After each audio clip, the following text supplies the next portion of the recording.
Yeah, what it do? Yay area, COOLIO Da Undadogg, rocking with Thizzler. Make sure y'all subscribe below. Y'all know what it is. Can't stop, won't stop.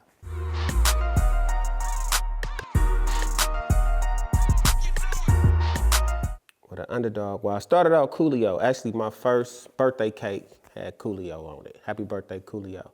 You know, and shout out to the other Coolio, because he know every time he see me, he say, I know you feel some type of way. I don't feel no type of way. You know what I mean? Like, it's good, you know. But the Undadogg name came about when I went to the pen in '92. So I'm sitting in jail, and that's when we heard the other Coolio, you know, or whatnot. And so I'm like, damn, somebody got the name. They popping with the name. I need to come with another name. My homeboy Chill, who's actually on my single that I'm dropping tomorrow, and he say, you like the Underdog. He say, because they don't think you gonna go home and win anyway. I say, you know what, that's my name, the Undadogg. I said, I ain't gonna spell it the right way. DAUNDADOGG. So in '92, that's when I started using the Undadogg. I say, because when I come home, people ain't gonna think I'm gonna be able to get back on my feet. I ain't gonna be able, plus it's another Coolio. So I'm just go with the Undadogg. That's the name I'm gonna rock with. So that I brought a whole new name to the game with the Undadogg. But prior to that, I was Coolio. When we did California Living, I was Coolio. I put out my Jackin' EP, and the stuff I put out, I'm Not the One, like I said, in '88 with Studio Tone, I was Coolio, MC Coolio. They was calling me MC Coolio, but I didn't like the MC part. Don't call me MC Coolio, it's just Coolio, COO. And my uncle and my mama gave me that name at birth in the hospital. So my first birthday cake say happy birthday Coolio on it, not Troy, not Dion, not, you know what I mean? It say happy birthday Coolio on that cake. So that name is like my birth name to the heart. So that's not just my rap name. That's like my real street name, nickname, Coolio. You know, even when I meet people who I've never met and they say, oh, this is the real Coolio. And I always tell them, well, you don't got to say the real Coolio because that insinuates the other Coolio fake. And that's the homie though, you know what I mean? Like I don't give him no knocks for that. You know, that's part of the game. You go to any city, it's Capone's, it's multiple hot dogs, it's multiple Snoops, it's multiple Ray Rays, you know what I mean? So it just so happened he got the name Coolio, you know, heard it, liked it, however he got it. He say some essays gave him the name. So, you know, and he liked it. But he from the same circle that I'm from. I'm from Watts originally. He from Compton, that area, you know what I mean? So they borderline where Watts and Compton begin, so it ain't no not to him. But I know I had that name since I was a baby from my mama, rest in peace. Yesterday was her death date. So, you know, I put that on her. You know, so that's my real life. You know, I'm gonna bring y'all that real, straight.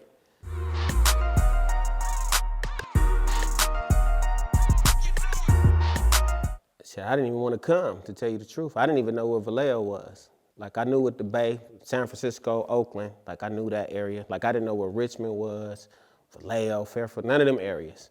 Not even San Jose really.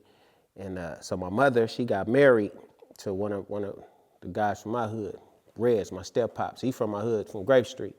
And they got married. So I started getting involved with the gangs, gang banging, cutting school, hanging in the projects in the Jordan Downs, you know what I mean, not going to school. And he'd see me out there. You know, we smoking dollar joints, the whole nine.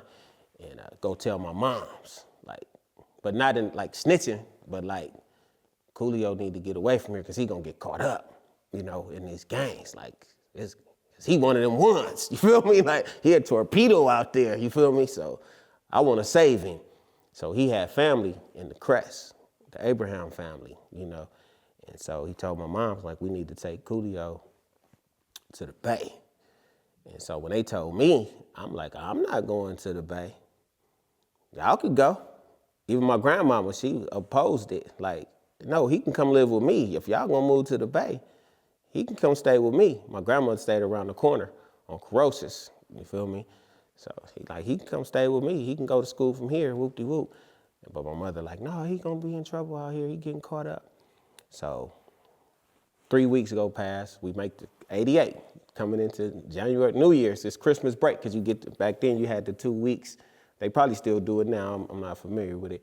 But you had the 2-week Christmas break. So that was the plan, was to move Christmas break, transition us to the Bay. So '88, beginning of '88, we moved, jump in the car, U-Haul, all the shit. Get to Vallejo, I'm sad. I ain't gonna lie, I'm sad. I'm crying. Some nights I cried. Cause I don't want to be out here. You know what I mean? Like, man, let me go back to my grandmama. You feel me? What's out here for me?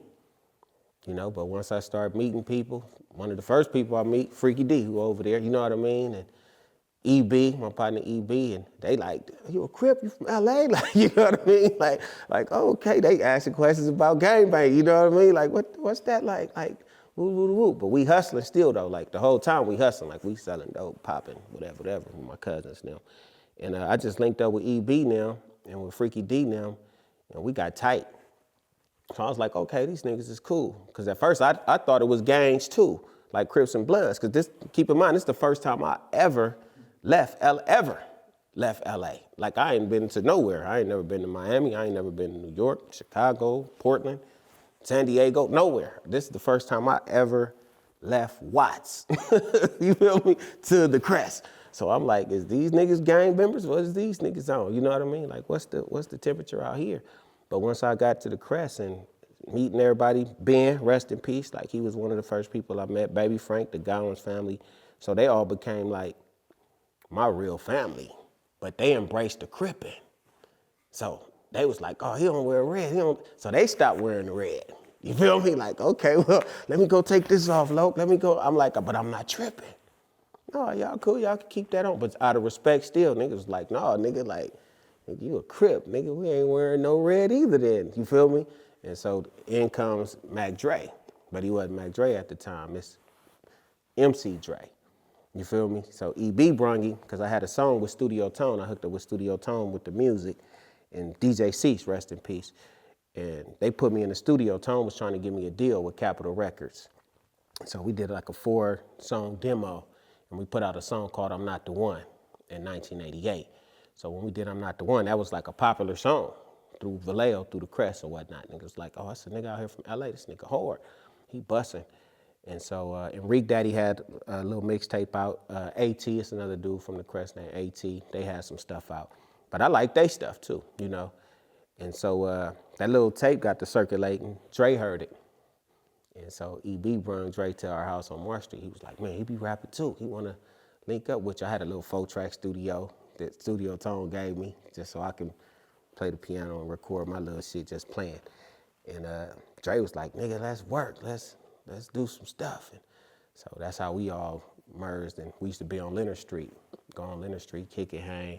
It'd just be a few of us, you know, but we popping, selling dope. But I was like a straggler still, getting, you know, straight cat, getting familiar with the neighborhood, who up here, who around the corner, who was over here. So you'll catch me over here hanging with this crew. You'll catch me over here, and this before the romp and all that stuff.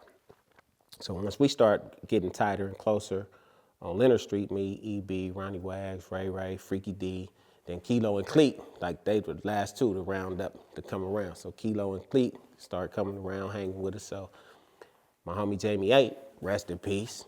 Jamie 08, that's how we got the name the Romper Room. Because he seen us popping. Like, these niggas is grinding, these niggas is getting it. Like, we hustlers, we short-stopping though. Short-stopping mean this your spot right here, and that's the corner. Before they get to your spot, we stopping them. Running to the corner. What you need? What you want? You feel me? Running to the cars. We short-stopping. So he looking like, these little young niggas stopping my money. You feel me? But he ain't doing it like in a hate way. He admiring it. Like these young niggas is hustling. But he used to act like he had a magnifying glass. And he'd be like, I see Coolio, I see Ray, I see Freaky D, I see EB. Because that's how Miss Nancy used to say at the end of the Romper Room show with the kids. He was calling us kids, but we was getting money. You feel me? He says, that's the Romper Room. So we like, fuck you, nigga, there ain't no fucking Romper Room. Nigga, say it again, nigga, it's gonna be some problems. You feel me? But it's all in the name of fun. But he like joking. Like, I've never joked in my life. On my mama grave, I don't shoot jokes on people. You feel me? I don't shoot jokes, I don't cap on people, I don't make fun of people. Never have, never will. You feel me? Ask anybody, they'll tell you I don't joke at all. I think that's a form of disrespect to shoot jokes on, oh, look at this shoe, look at this, where's mama, you got roaches. Nigga, you really telling the truth. Nigga, that's, you want problems, you know what I mean? Nigga, that ain't no joke, nigga, that's the fucking truth. You feel me, nigga? Fucking joke. So I never joke. ever. I never capped on nobody, never ragged on what they had. So we went and got some shirts made with the Romper Room on it, crossed out. So it's like 15 of us with the shirts. Nigga, fuck the Romper Room. Leonard Street family on the show. Nigga, we a family. Nigga, ain't no Romper Room thing, nigga. You feel me? Fuck what the Romper Room is. But the police coming through. We wearing the shirts in the hood, but we got it crossed out. Romper Room crossed out. So the police coming through. They see the shirts, Romper Room. People in the hood seeing the shirt. They think, y'all don't see the shit crossed out? Motherfucker, you know what I mean? Like, yeah, we ain't saying we the Romper Room. We said, nigga, fuck the Romper Room. You feel me? Like, nigga, we not the Romper Room. And so people just start saying it. The Romper Room. But it was an inside joke to the people who was hating on us. Because to them, it's a joke. The kids, Romper Room, like, nah type of shit. You get what I'm saying? So the police start labeling us that. Oh, it's the Romper Room. Fernando, one of the officers, Romper Room. You guys are the Romper Room, huh? Nigga, the shirt's clearly crossed out. Nigga, Leonard Street family. Nigga, take a picture of that. You know what I mean? Like, that's how we, you feel me? That's how we feeling. And so once the name starts sticking, we like, fuck it, nigga. We gonna be the Romper Room. But what put the icing on the cake is Dre caught a case. He went to Foul Springs, and his first song he ever did was Too Hard for the Fucking Radio. So when he came home and did the song, he said, hit Leonard, what will be seen?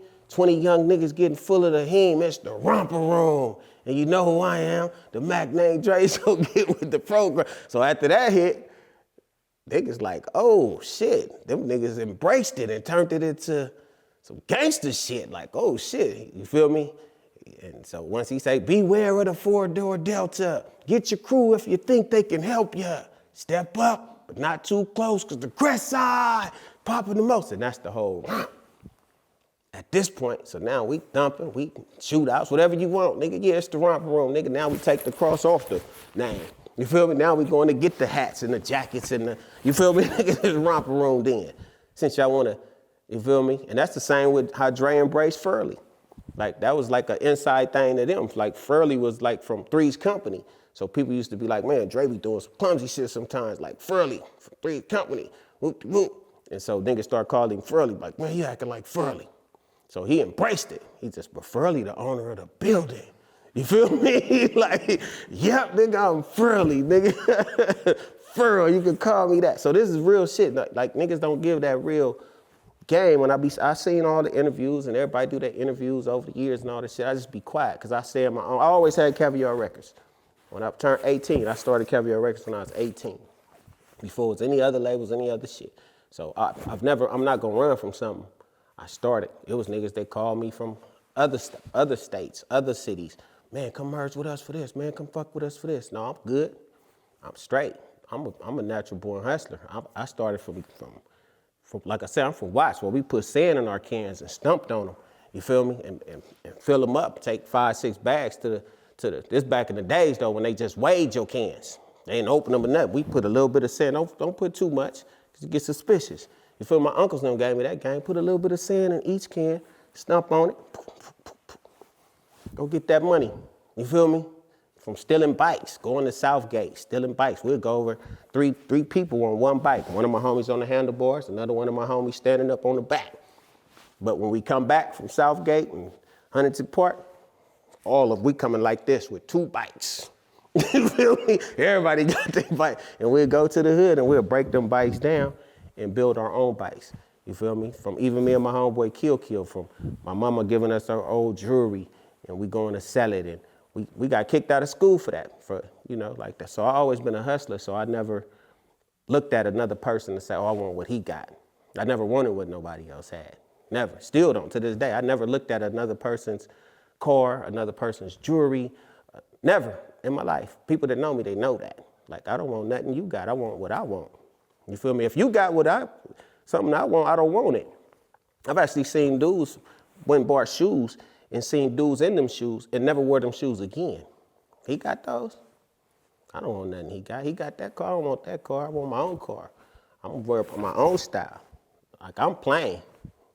Like, for real, I'm simple. But my mama used to say I'm complicated. She said, you so simple, you complex, you complicated.